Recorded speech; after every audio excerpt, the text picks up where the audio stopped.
This building behind me is 2 Fifth Avenue, just north of Washington Square Park in Greenwich Village, and it's been home to 4 important figures in the fight for LGBTQ rights here in New York City and beyond.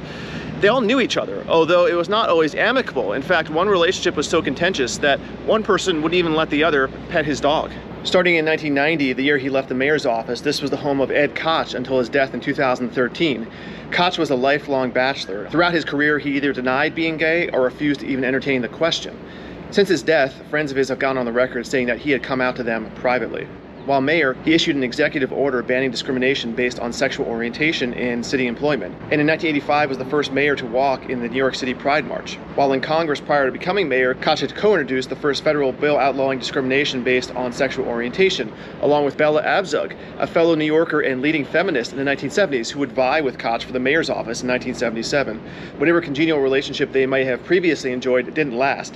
And throughout the later decades of their lives, these two outspoken New Yorkers would send barbs each other's way with regularity. So it must have been a bit awkward that she also lived in this building, but not as awkward as it also being the home of Larry Kramer, a playwright and fervent activist for action during the early days of AIDS. He co-founded 2 important organizations dedicated to ending the AIDS crisis, Gay Men's Health Crisis and ACT UP. Kramer criticized Koch for what he saw as inaction on the issue in the 1980s. He theorized publicly that Koch was a closeted gay man who was cautious on the issue because he feared being outed and losing public support. Although they lived on opposite sides of the building, they did run into each other at least once in the mailroom. When Koch bent down to pet Kramer's dog Molly, Kramer pulled her away and said, "Molly, you can't talk to him. That's the man who killed all of Daddy's friends."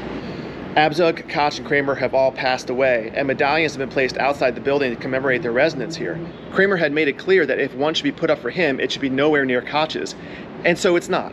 It's all the way on a different side of the building, near where his apartment was. But there's one more plaque here near the front entrance, and it's for Edie Windsor. She was a longtime activist for LGBTQ rights, although she kept a low profile for much of her life. But her profile rose considerably in recent years. She's the Windsor in United States versus Windsor, the 2013 Supreme Court case in which she challenged the Defense of Marriage Act, and her victory led to federal recognition of same-sex marriage. And in 2023, this block north of the park was named after her and her wife, Thea Spire.